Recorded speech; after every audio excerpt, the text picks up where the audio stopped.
Yeah. Chris Horner now joins us. He's a senior fellow at the Competitive Enterprise Institute, and he's the author of the best-selling book, Red Hot Lies, How Global Warming Alarmists Use Threats, Fraud, and Deception to Keep You Misinformed. Speaking of red hot lies and global warming alarmists, the president is giving a climate change speech at Georgetown today, Chris Horner. What do you expect to hear from the president?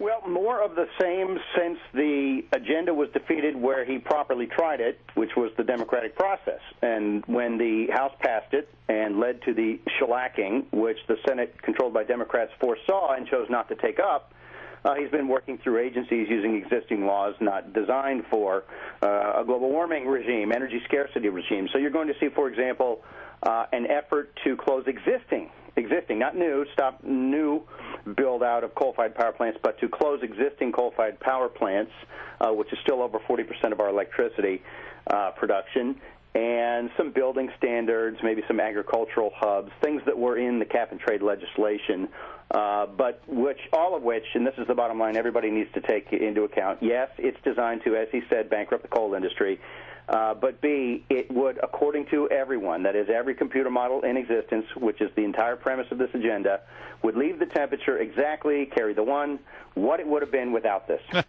And Chris Horner, according to The Hill, just printed this about an hour ago, the plan that President Obama will unveil today at Georgetown is specifically designed to circumvent Congress. It's to empower his executive branch agencies to basically thumb their nose at Congress. You know your way around Capitol Hill. Will Congress allow this balance of power to be tilted in favor of the administrative branch? Right, and now for something completely different. He's been really clear about his desire to go around Congress, wish it wasn't there, and so on. It's a minor constitutional impediment to be ignored. Here's the issue. He's betting on a couple of things. That the public, which took to the streets in opposition to proposed legislation because they think their representatives are representative, they're accountable, they will feel that the bureaucracy is not accountable, and because people do feel that way, of course, and that they can make sure nothing happens, you're going through the regulators, leaving it just up to the courts. Put ye faith not in courts.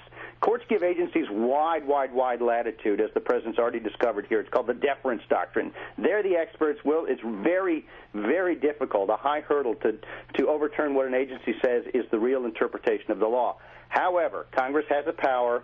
It's not effectively used. It may not effectively be used here, but Congress can vote down regulations.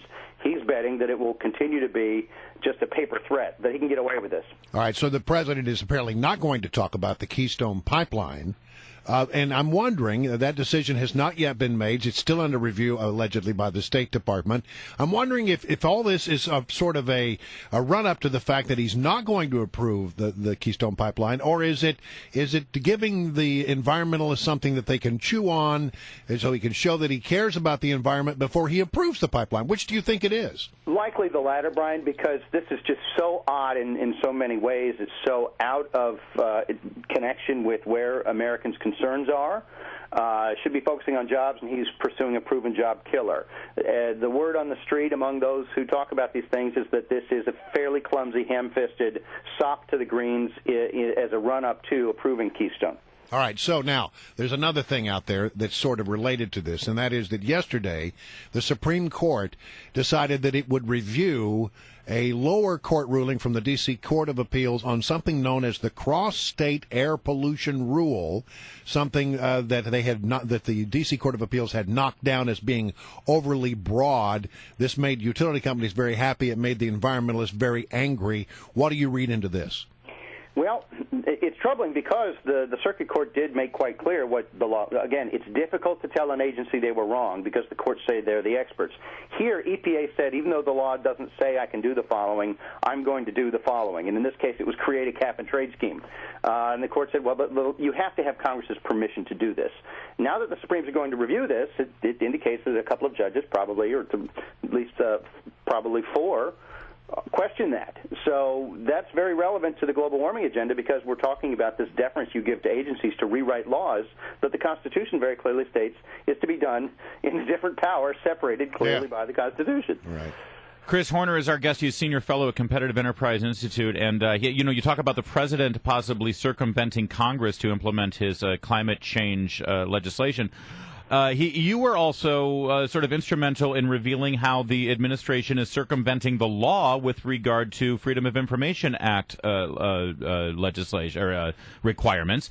You found out that the EPA was using fake emails. Specifically, the director of EPA, she used a name Richard Windsor to hide from FOIA requests. They all have fake emails. Do you have more information about this? Where does this stand, Chris Horner? Right. Well, I have found Lisa Jackson's Verizon email account that she was using for EPA-related work as well, so I guess I have to talk to the NSA for those. More forthcoming. We know Gina McCarthy was using the nominee to replace Lisa Jackson, who, by the way, the scuttlebutt is the administration is dropping now. Oh, really? In part because we've caught her using text messages. We're told to say pretty nasty things about members of Congress, and EPA is saying they don't have them. And the intervening step between creating and not having is destroying, and so that's going to be a problem. That's the next big thing. Are they really destroying records, as their statements to us indicate? We're in court for a lot of emails they refuse to give even the most basic information about, to, from, date, factual information, which you're not allowed to withhold. They're clinging like grim death to a lot of discussions about this very agenda, which indicates, of course, there's something to hide. But that's what's indicated by assuming false identities, using Gmail, setting up private computer servers, and other things I detail in a different book, The Liberal War on Transparency, and we're finding it runs throughout the government. They move government over to Gmail very promiscuously, and otherwise they're trying not to create records and going to great lengths to make sure if they do, you can't get them. You know what's remarkable? Obviously you know a little bit about the law here. If you've written a book about what they're, the way they're, I see it now, The Liberal War on Transparency: Confessions of a Freedom of Information. Chris Horner, in my own private business, my company, I've been mandated to not use Gmail for company work because it's so vulnerable. It's so easy to crack into it. Are you telling me that it's a sort of an unofficial policy that government workers and people in administration agencies, they're actually actively moving to Gmail so they can circumvent the FOIA requests? Yeah, Gmail, me.com, what else have we found? Verizon. Isn't that a security issue? It is a security issue, but more important, I'd say half and half. It's half a security issue, but EPA, despite their self-importance, really doesn't deal with national security. It's more of a legal compliance issue. There's a requirement that the White House aides use the email account that the taxpayer provided them and pays for. Why? Because then they're not the ones with sole control over it. They can't slip and fall on that delete button repeatedly like they can with Gmail, which is why you saw White House aides going to Gmail to set up meetings with lobbyists at Caribou Coffee across the street and avoid bringing them in on the visitor logs as well, going to great lengths to not create records. But that set the tone. It's throughout agencies. We've found that we've had people resign after we filed lawsuits demanding searches of their private accounts. Wow. Yeah. Hey, Chris, we got to end it there, but thank you so much for joining us. I want you to come back and talk more about that. That's good.